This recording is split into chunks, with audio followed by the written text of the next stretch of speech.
Ladies and gentlemen, welcome back. This is the fifth episode of the Dummies Scouting Brief, part of the Dummies Podcast Network. I'm Riley. Dummies Funhouse Dummies Podcast Fun Network. House Pod, DFPN or something like that.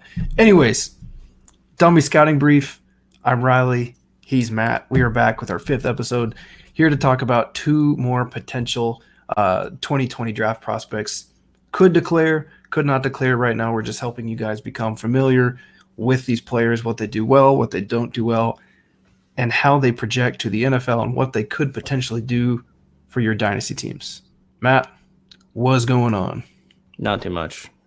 Not too Getting over much. Thanksgiving. Had a couple of days off. A lot of alcohol, huh? Um, Rebounding?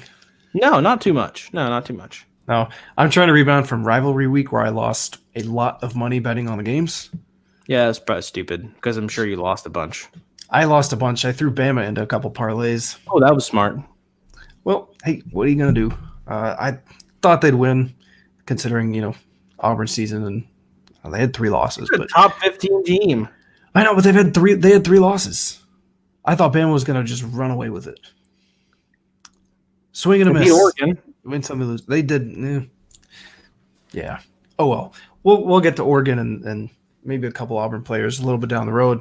But right now, we are going to talk about two players tonight, one wide receiver and one running back who kind of came out of nowhere this year and has looked very good. But first, we're going to start with the receiver that I just decided to watch for the first time and really dive in because I saw a few things on Twitter about him. So, Matt, tell me a little bit about Wake Forest receiver Sage Surratt. So Sage Surratt comes in at 6 feet 3 inches tall. He is 215 pounds. He was the 1,190th player nationally, according to 24/7, and he was the 164 ranked wide receiver. A little bit of background about Surratt. He was a valedictorian of his senior class. He was also North Carolina's Mr. Football and Mr. Basketball his senior year of high school. Averaged 35 points a game in basketball. He's the second leading scorer in North Carolina basketball history. Announcers are going to eat that up if he was a former basketball player. Oh, yeah. They're gonna let us know, too. And they're going to talk about his brother who plays linebacker at North Carolina. His brother's name is Chaz with two Z's. Two Z's is pretty sexy. That's like Max with two X's. I like Chaz. Chaz Michaels is my hero. He was great. So getting to Sage on tape, hadn't seen a lot of Wake Forest football in the last couple of years even. So it was relatively brand new. The offense was a little tough to watch at times. We talked about that before the show, and we didn't really want to go into detail about it. The world's weirdest RPO offense. It's rough sometimes. It's just like your eyes are bleeding and you want it to go faster, but they couldn't. Speaking of not going faster, Sage Surratt. Segue. Awesome. A+. We'll start off with some of the things he does well. He has a nice, really nice frame. He has decent size. He got a lot of reps. 6'3", 215 is plus size. Decent size for what he does well. So, I mean, I wish a 6'3" dude would run faster, obviously, but he had a lot of reps at slot and at X receiver playing outside. He is very, very good in contested catch situations. That's going to be the trait that sets him above his counterparts in the receiver class should he declare. He snaps off the breaks of his routes really well. He doesn't accelerate through the breaks as much as we would like. The corners, recover very, very quickly. So he doesn't separate very much at all. He doesn't have the acceleration out. That was a little disappointing.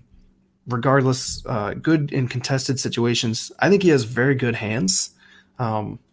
We see a drop or two, but at this point, I've kind of started to realize everybody drops, a few passes here and there.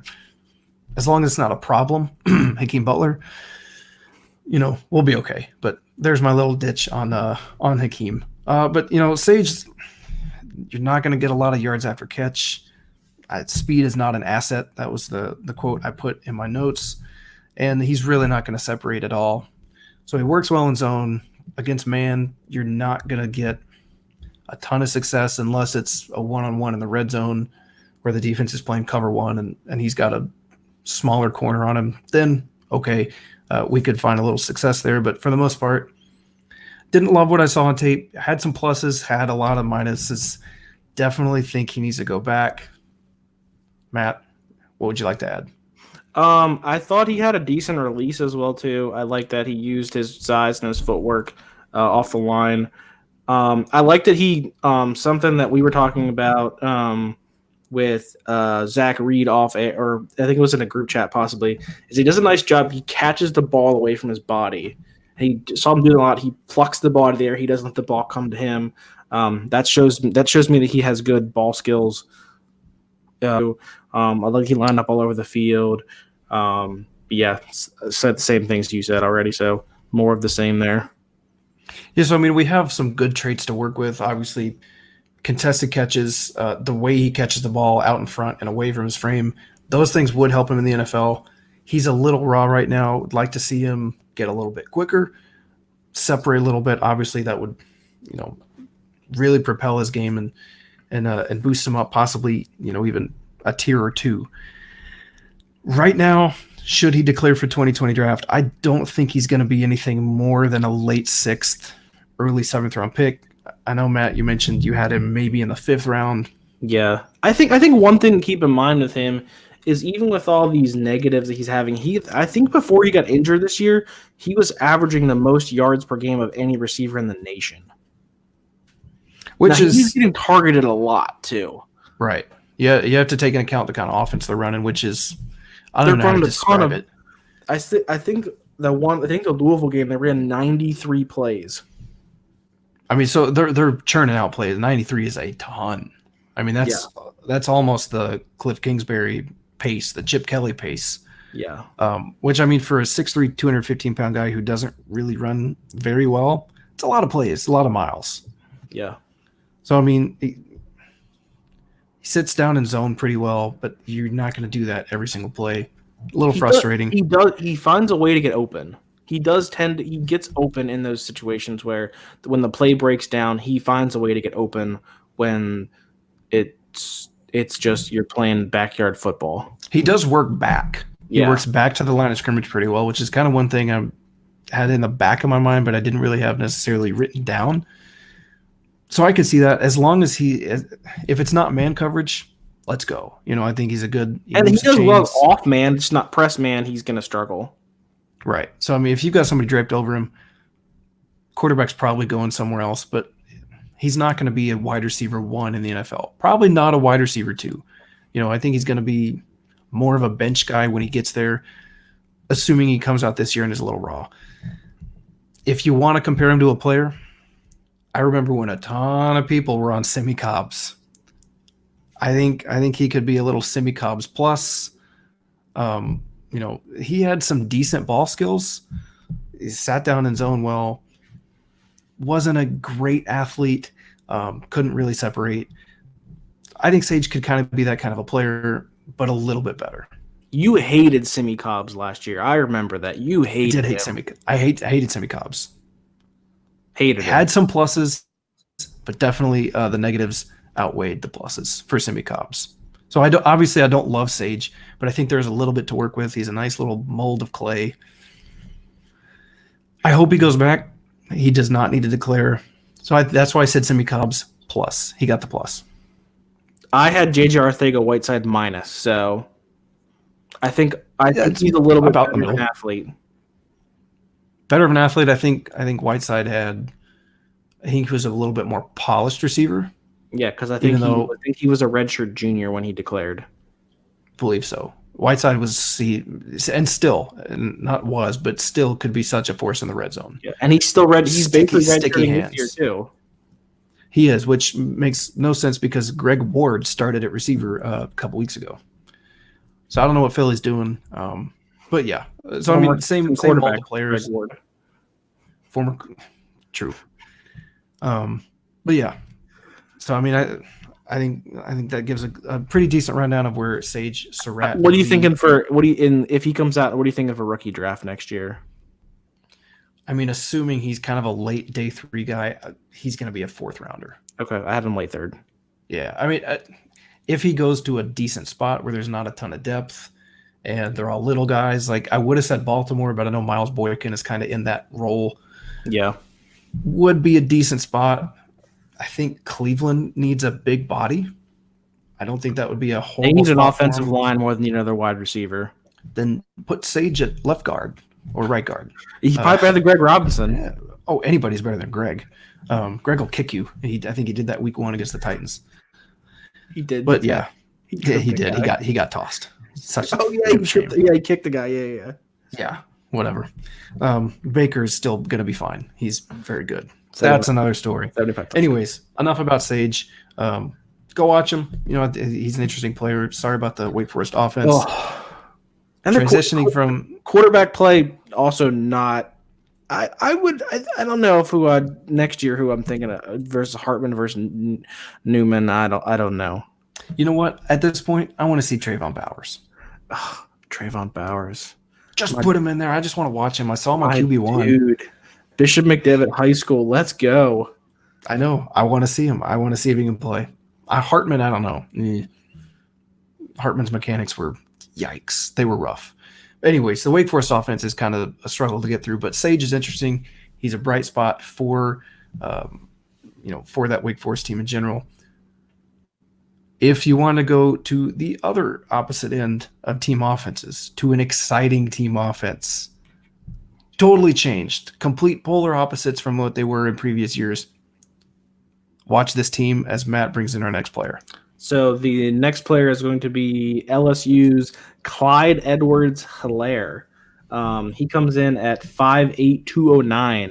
Bit of a squatty body, we'll call him. Little bit better of a player ranked overall. He was 378th nationally, and he was the number 5 all-purpose back as a 3-star prospect. Riley, talk to me about Mr. Clyde Edwards-Hilaire.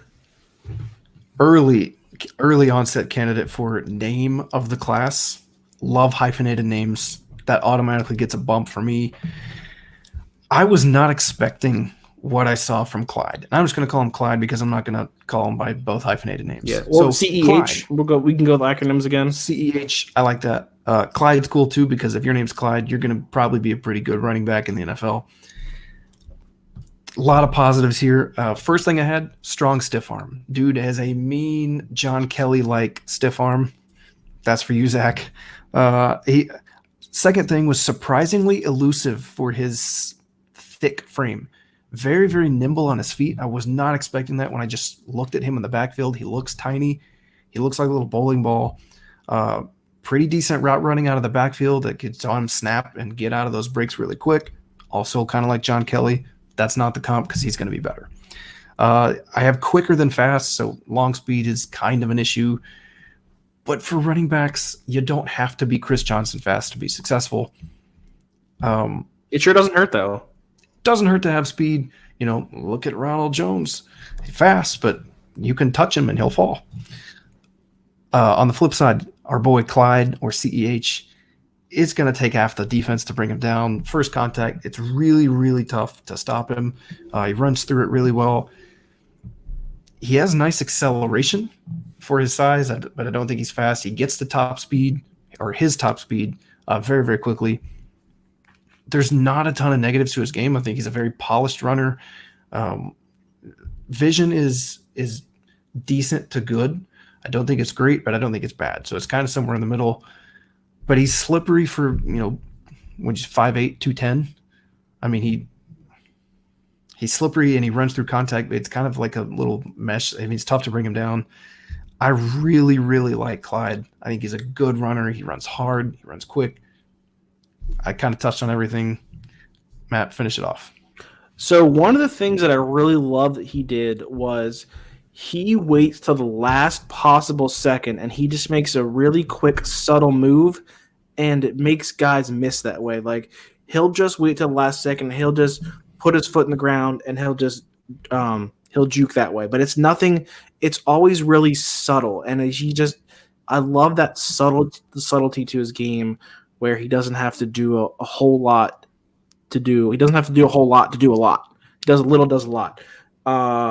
He really loved that angle route. He did it like 5 or 6 times that Auburn game, where he would just run that angle route, and he's basically in the middle there. I swear you were reading my notes. I had slippery down here, quicker than fast. I had fight through first contact there. Good agility. I loved his footwork as well too. He's really good with his feet.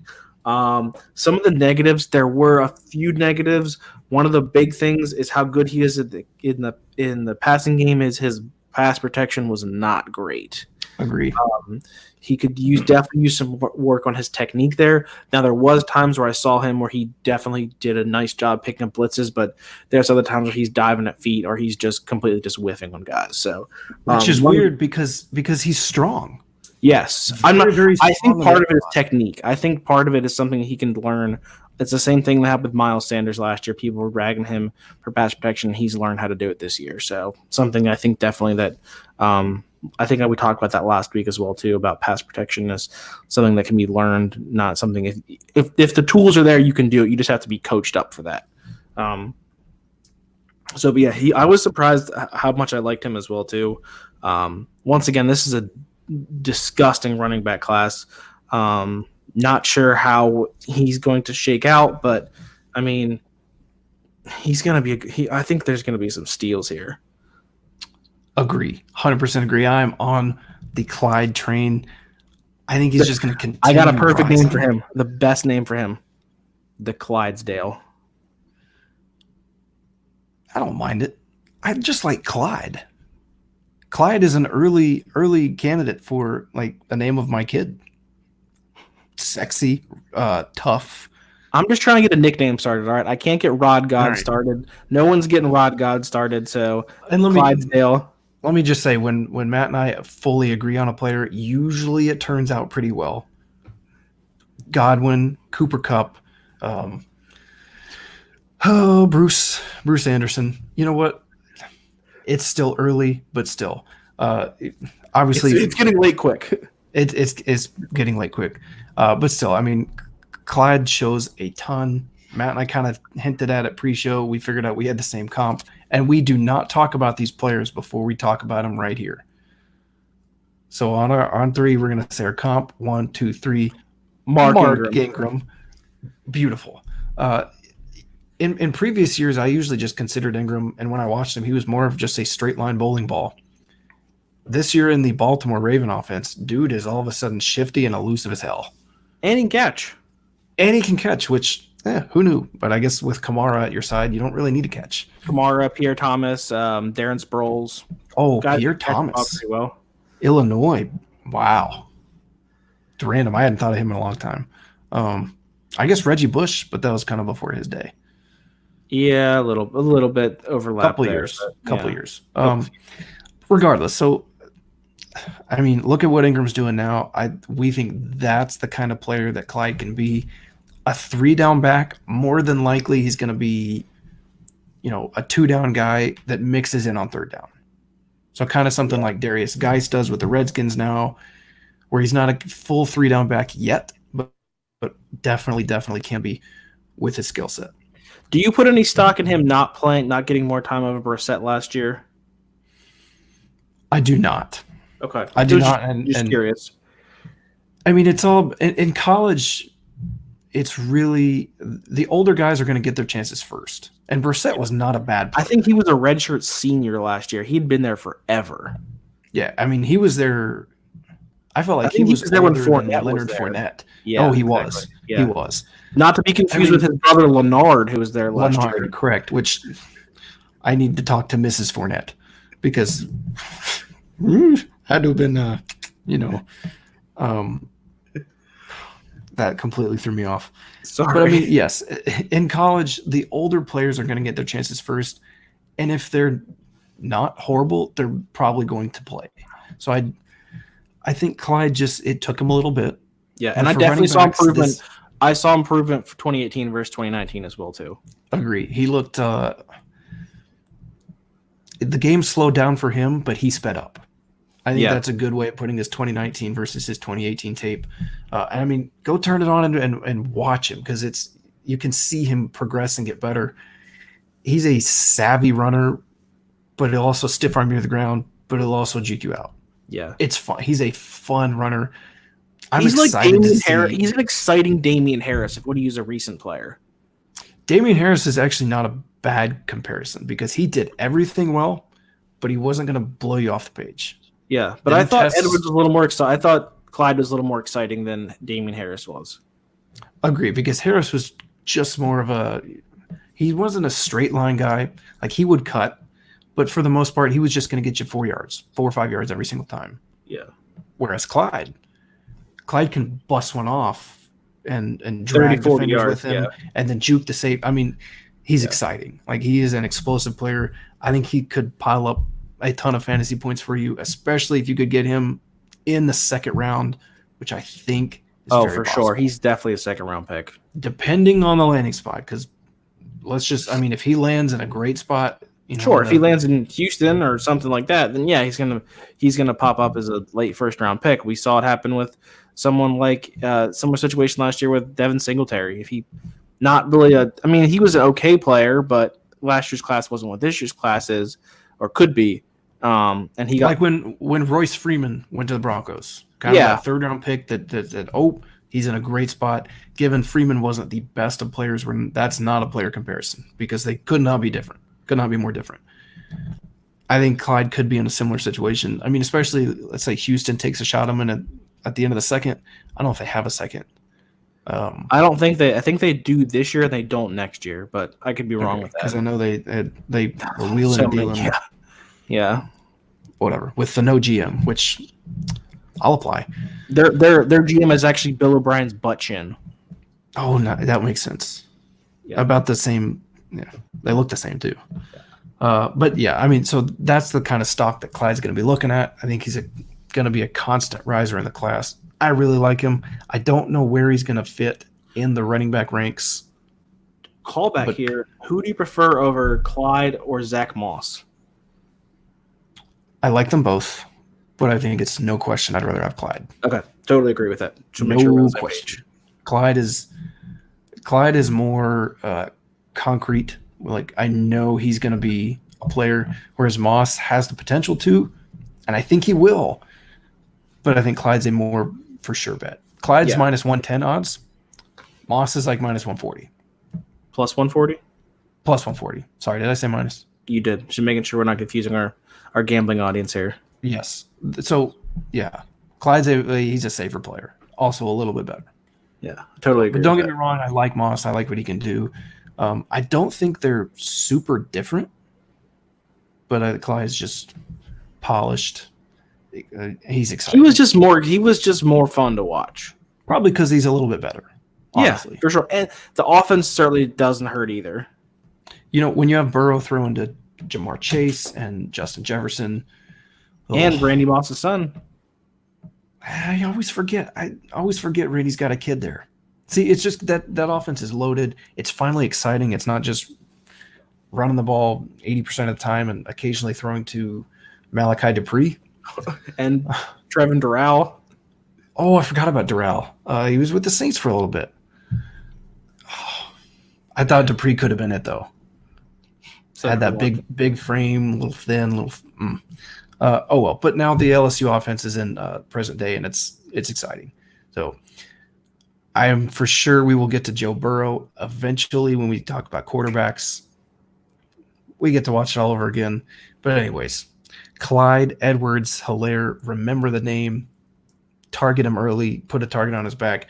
Go get him if you have drafts before the NFL draft. Don't know why. I would love to be in a league that does that. I want to be in a league that does a draft before the NFL draft. It's pretty ballsy. Very ballsy. I mean, landing spots play such a big part, though. Maybe just do a mock draft instead. That sounds like a little less riskier. Yeah, that may be something we do on here. Once we get closer to the draft, we know who's declared. We know who's gone back. Well, we'll know in a month and a half who's declared. January 15th is the deadline. That is true. We will know. Maybe after the combine, once we get some numbers. Yeah, I think the numbers help a little bit, especially with a couple of these guys. We can see them. It helps to a certain extent. We can get some real numbers. I think anything for the most part, it helps getting the measurables on these guys as well too. Oh, heights and weights, because the college websites will bump guys 2 and 3 inches. See Calvin Ridley. Ridley or Why am I Jabril Peppers? Peppers was listed at 6'1", 210 on the Michigan website. He's actually 5'10", 3 inches. Wild. Maybe he was wearing cleats. Cleats, helmet. I think he had his hair done that day when Michigan measured him, but oh well. So it's nice to get measurements. It's nice to get numbers. Players like Elijah Holyfield, when we realize they can't outrun the guards. It's nice to get some numbers on it to pair them with the tape and everything else that we already have. But yeah, we might do something like that. We might bring on a buddy or two. We might guest it out a little bit, but we'll see. So we are one step closer to draft season. I'm excited. We got to get through the fantasy playoffs first. So good luck to everyone unless you're playing one of us, then unless you're playing one of us, then you're probably not listening to this, honestly. So good luck to everybody who's listening. So that'll do it for episode 5 of the Dummies Scouting Brief. You can follow the Twitter handle, which will start being active tomorrow. You can follow that at Dummy Scout Brief. He is at Fat Mormon. I am at DTC_Riley B. Hit us up on Twitter if you want to talk about the Clydesdale. Was that the name? Oh, yeah, the Clydesdale. Or Rod God if you want to talk about Chris Godwin. If you want to talk about Chris Godwin, slide into our DMs and we will send you merch.